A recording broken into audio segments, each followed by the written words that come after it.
Howdy and welcome back. So we're going to need to make some updates to our doubly linked list type in order to allow users to request iterators of the doubly linked list iterator type.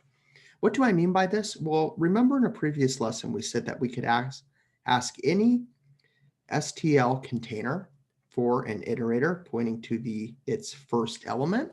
We said that we could also ask it for an iterator pointing to one past the last element. And these two iterators together comprised a sequence from which we could begin moving and visit each element stored within the container.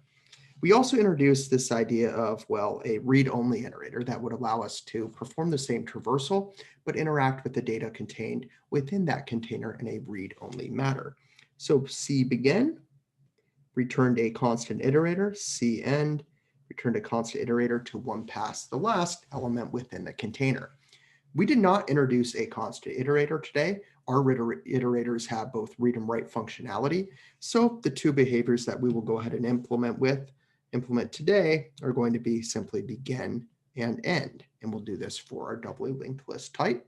And then we'll see that we'll be able to use this in not only to use, say, the range-based for loop to iterate explicitly using the iterators, but we'll also be able to pass our objects of doubly linked list iterators communicating the sequence of objects within a specific doubly linked list to STL algorithms such as STL find.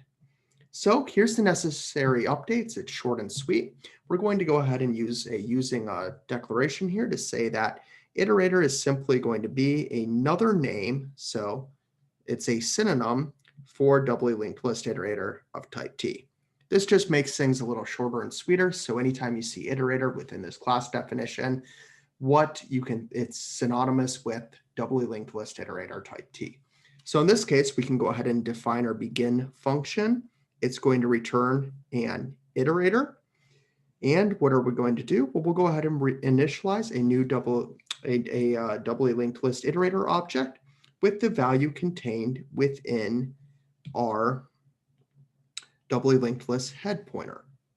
So that's going to return a brand new iterator object that we can go ahead and use to begin our traversal of a doubly linked list. However, we don't have a sequence yet. We just have kind of the entry point.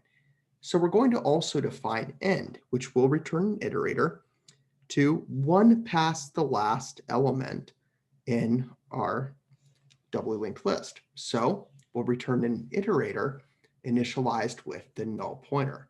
Because if you remember, our doubly linked list or singly linked list, and I know I've been drawing it as singly linked list, you know you've reached the end of the sequence when you're one past the last. And what is that? It's the null pointer.